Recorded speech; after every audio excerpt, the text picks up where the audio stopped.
The champagne was warm in my hand, and Sloane was standing 3 feet from me, smiling the way a cat smiles at a closed cage. "He's mine now," she said, loud enough for 6 women to hear. I smiled back, because Sloane had absolutely no idea what I knew.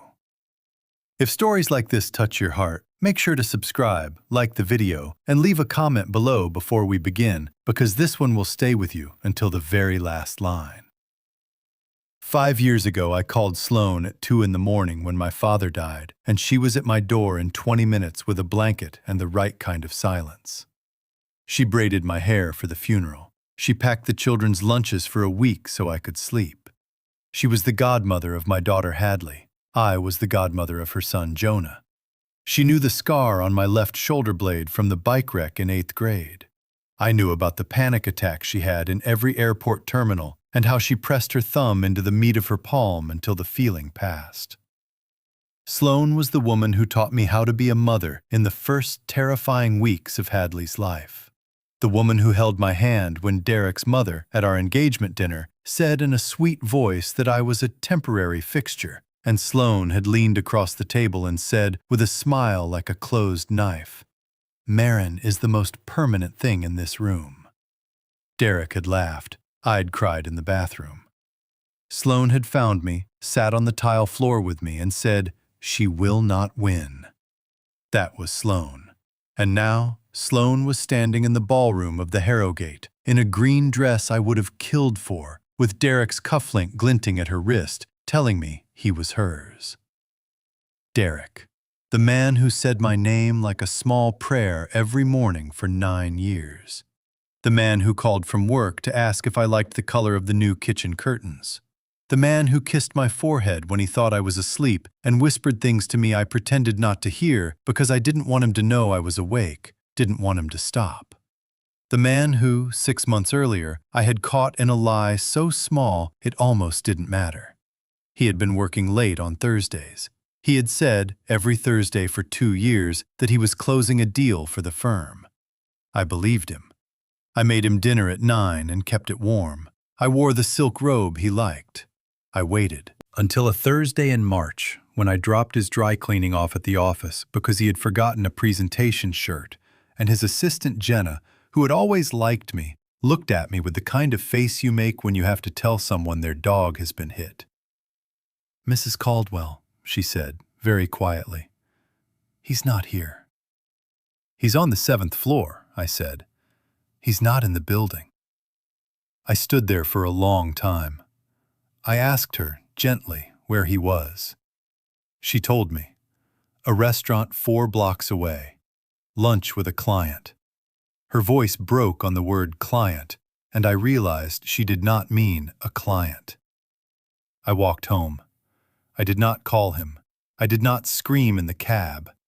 I rode up the elevator next to an old woman with a small dog, and I held her dog's head against my palm because I needed something warm to hold. And then I sat at my kitchen table and I called Henry Voss. Henry was not a kind man. He was a clean one. He had a salt and pepper beard and the kind of shirts his wife probably hated. He listened to me for 45 minutes without writing anything down. At the end, he said, "Do you love him?" "I don't know," I said. "I want him to not be what he is." "That's enough," Henry said. "Come in on Monday." I thought I would go home that night and tell Derek I knew. I thought I would be brave in the way women are supposed to be brave, the way we are taught, the way Marin in the movies does it. I rehearsed it in the bathroom mirror. I cried. I made a list of the things I would say. But I didn't say any of them. Because 3 days later, I found the second thing. Derek and Sloane had a shared account at a bank I had never heard of. $5,000 a month for 19 months, wired on the same Thursday he told me he was closing a deal. $95,000. $95,000 of our money, of Hadley's college fund, of the kitchen I had been quietly choosing tile for, poured into an account Sloane had opened in her name alone. I sat on the bathroom floor with my phone in my hand, And I read the transfers one by one, and the part of me that had been waiting to be wrong, waiting to find a reasonable explanation, waiting for him to come home and say it was nothing, finally died. Then the third thing. The prenup. The one Derek and I had signed in our second year of marriage, drunk on champagne at his parents' house. When we were so sure we'd never need it, we laughed through the signing. Henry had me bring it in. He read it in 3 minutes. He said slowly, "Marin, I need you to listen to me." He told me what was in there, what we had both signed without reading, because we were young and thought love was permanent.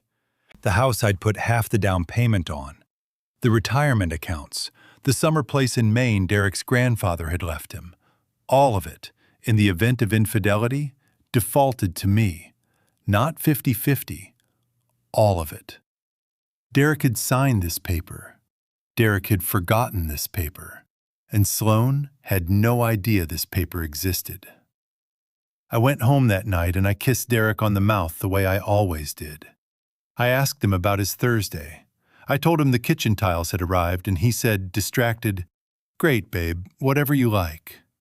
And I thought, this is what it feels like to like someone who is leaving. But I didn't cry in front of Hadley. I went upstairs at 9 and I put her to bed. I read her the chapter about the rabbit who got lost in the woods and found his way home. I said goodnight. I closed the door. Then I sat in the dark hall with my back against the wall, and I cried in the way that doesn't make sound, the way that hurts the chest, the way a body cries when it is not allowed to make a noise. Henry called the next morning. He had one more piece of paper for me to sign. A quiet transfer. The deed to the house, from joint names into mine. He could do it. Derek hadn't been to the registry in 7 years. The signature was easy. I signed it on a Tuesday in April. The house I had grown up imagining, the house where Hadley had taken her first steps, the house where Derek and I had argued about paint colors on a Sunday and then laughed about it in bed, was now mine. And Sloane still believed she was going to win. It was a strange kind of peace. Like the peace you feel after you have looked at your own X-ray and discovered the lump is benign. You don't celebrate, you just go home and put the kettle on. I did not confront Sloane. I did not confront Derek. I did not tell my mother, who was sick, who was 64 and in the second year of her chemo. I smiled at dinner. I made his lunches. I let him kiss me good morning. I let him touch my hair the way he always did, that long, slow stroke down the back of my head. And I let myself enjoy it, because I did still love him, and that was the cruelest part. 3 weeks before the Harrogate Gala, Sloane invited me to brunch. She picked the restaurant she always picked, the one with the white tablecloths. She ordered a mimosa. She asked about Hadley. She asked about my mother. She asked, with the same sweet face, whether Derek and I were happy. "We're good," I said. "Tired. Good." She reached across the table and squeezed my hand. "I'm so glad, Mare. You're my favorite person." I almost laughed. Because the night before, my husband had been at her apartment until 1 in the morning.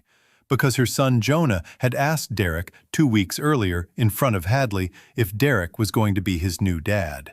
Because Sloane's husband Rob had texted me 4 weeks earlier a single message. "I think we should talk." Quiet Rob, the accountant who fixed the family computers and never raised his voice. Rob and I met on a Wednesday in a parking garage. He handed me a folder. "I don't want her back," he said. "I want to know she's not going to do to me what she's doing to you." Inside the folder were photographs. Sloane and Derek at the restaurant 4 blocks from his office. Sloane and Derek in the back of a car. Sloane and Derek in a hotel hallway, smiling at each other the way Derek used to smile at me at our wedding. There were also emails. Sloane writing, in her pretty handwriting, about how she had been in love with Derek since the engagement dinner, since the night she had defended me to his mother. She had decided, that night, that she was going to have him. The cruelty of it took my breath away. Rob said, "Don't tell her I gave you these." "Rob," I said, "why are you doing this?" He looked at me for a long moment. "Because Hadley doesn't deserve any of this." Then he drove away. I sat in my own car for an hour with the folder on my lap, and I let myself feel how small I was. Then I called Henry. Henry said, calmly, "Now we wait for her to take the shot." The Harrogate Gala was the shot. Sloane had been circling this gala for weeks, RSVPing as Derek's +1, even though the invite still said +1, Marin Caldwell.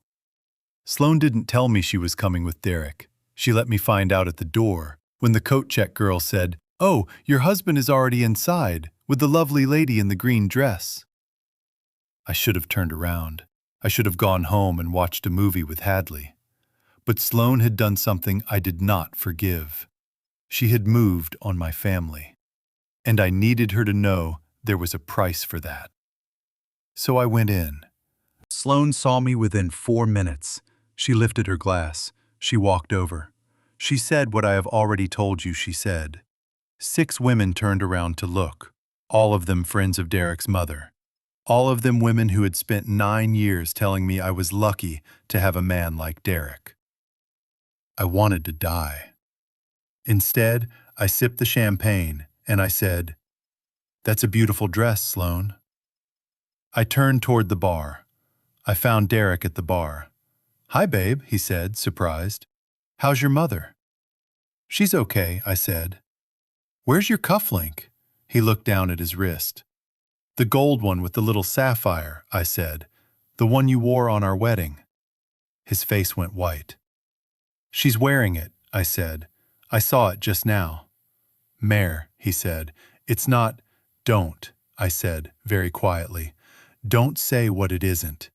Just tell me where you will be on our daughter's birthday in 2 weeks." His mouth opened.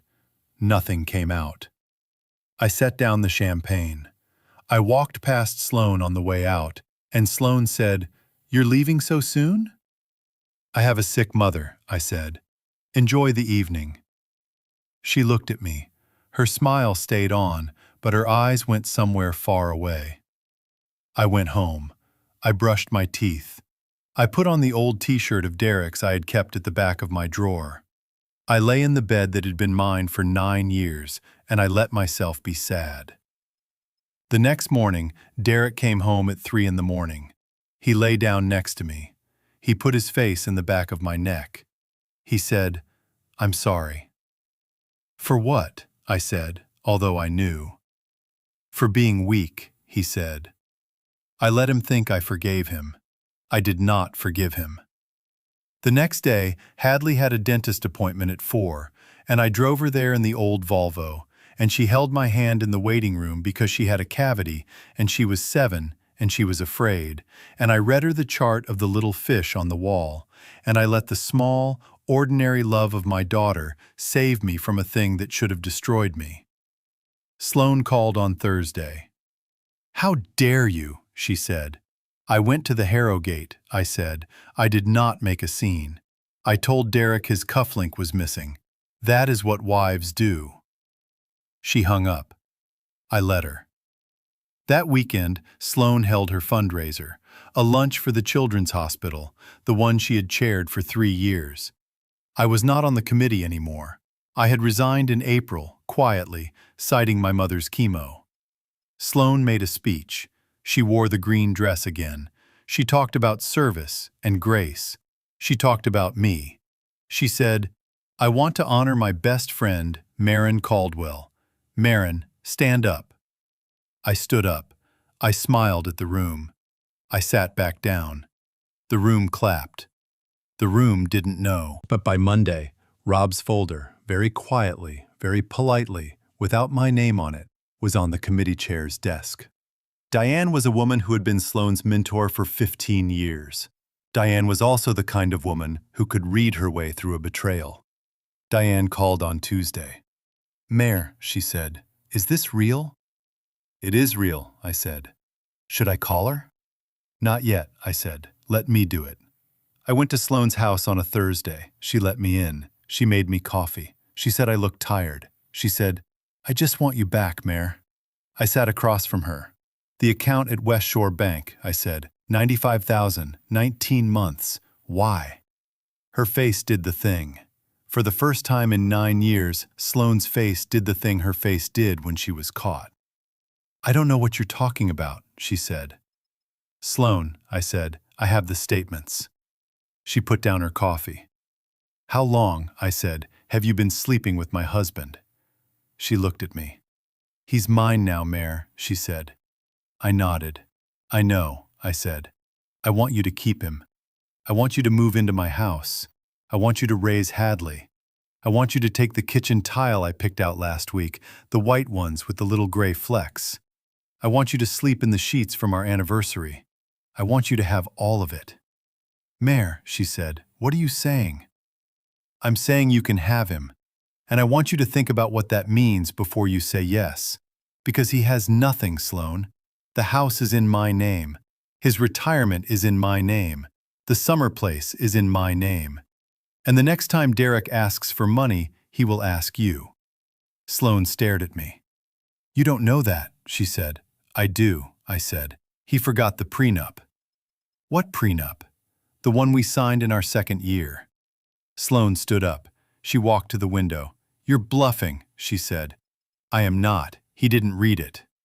She turned around.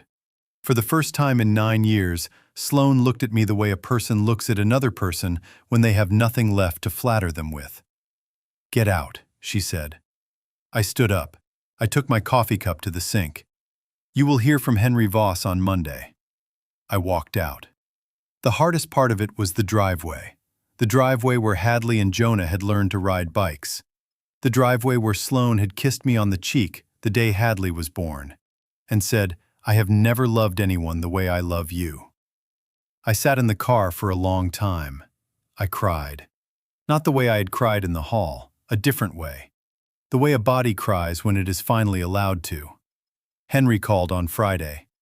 "She will not contest," Henry said. "What did she say?" She said she had been told the house was jointly held. He told her he had contributed half the down payment in cash from a bonus. She believed him. "Henry," I said, "did she sound scared?" She sounded like a woman who has just realized that she was not the one in the room with the leverage. I let the sentence sit. What happens to them? They figure it out, or they don't. I went inside. I called my mother. I told her I was getting a divorce. She was quiet for a long time. "Are you safe?" she said. "Yes." "Then come home. I'll make soup." I drove the 4 hours to her house. I brought Hadley. She made soup in the pot her own mother had given her. She did not ask me a single question about Derek. She did not ask me a single question about Sloane. She asked me about Hadley's math test. She asked about the new library book. She asked if I had called my sister. That was the heartbreaking part.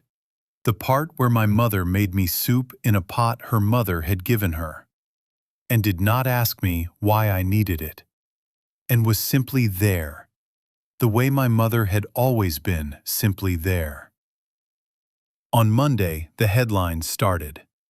Not real headlines, the kind of headlines that happen in women's groups, in the parent chats, on small committees of small towns. Sloane's committee chairmanship was quietly revoked. Diane did the revoking, gently. Sloane called on a Wednesday. "Mayor," she said, "I lost the committee." "I know," I said. Diane told the women. "I know."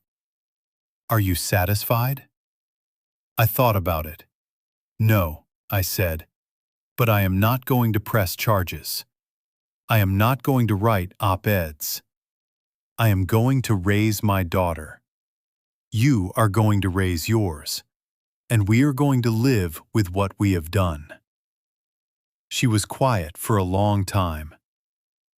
"Mare," she said, "I'm sorry." "I know," I said. "I believe you." I did believe her. That was the worst part. Derek called that night. He asked, in a voice I almost did not recognize, whether I would take him back. I said no. He said, "Where am I supposed to go?" "You should ask Sloan." "She threw me out," he said. I sat down. "Derek, I left you the car. I left you the watch your father gave you. I left you the cufflink you gave Sloan. I left you everything you can fit in a duffel." "Mare." "Don't call me again," I said. "Not unless it's about Hadley." I hung up. I sat in the kitchen of the house that was mine, holding the mug I had bought on a weekend in Maine with a woman I had thought was my sister. And I let myself feel the whole thing. The empty house, the quiet hall, the chair at the breakfast table where Derek used to sit, the small dent in the wall where Hadley had thrown her toy truck at age 4. Then I put the mug in the sink. I went upstairs. I tucked Hadley in. I read her the chapter about the rabbit again. She said, "Mommy, the rabbit gets home, right?"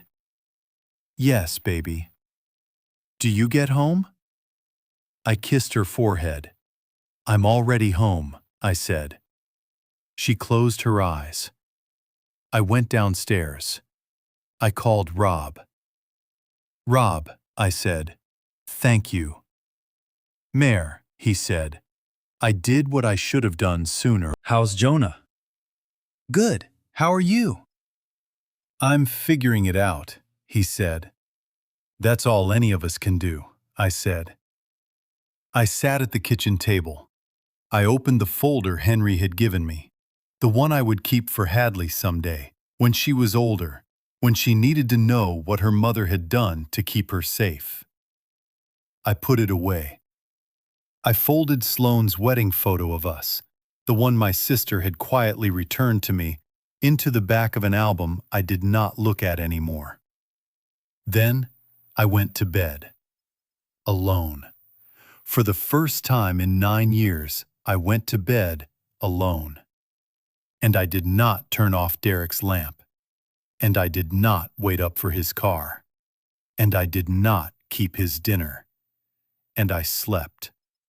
The way a person sleeps when the worst thing that could have happened to them has already happened. And the rest of it is only the work of getting up again. The morning after the fundraiser, Sloane's mother's group quietly added my name back to the Children's Hospital Committee. Diane asked. I said yes, but only as treasurer. I did not want her chair. I wanted the math to add up. That was what I could still do. I could make the math add up. We do not win by destruction. We do not win by humiliation. We win in the smallest way, in the soup, in the dentist chair, in the chapter about the rabbit. In the morning we brush our teeth alone, and we are not ashamed. We win by becoming something quieter, something they should not have underestimated. If this story reached you today, leave me one sentence in the comments. What would you have done at the Harrogate, in the moment Sloane lifted the glass and said, "He's mine now"? Because the answer to a question like that is who you are.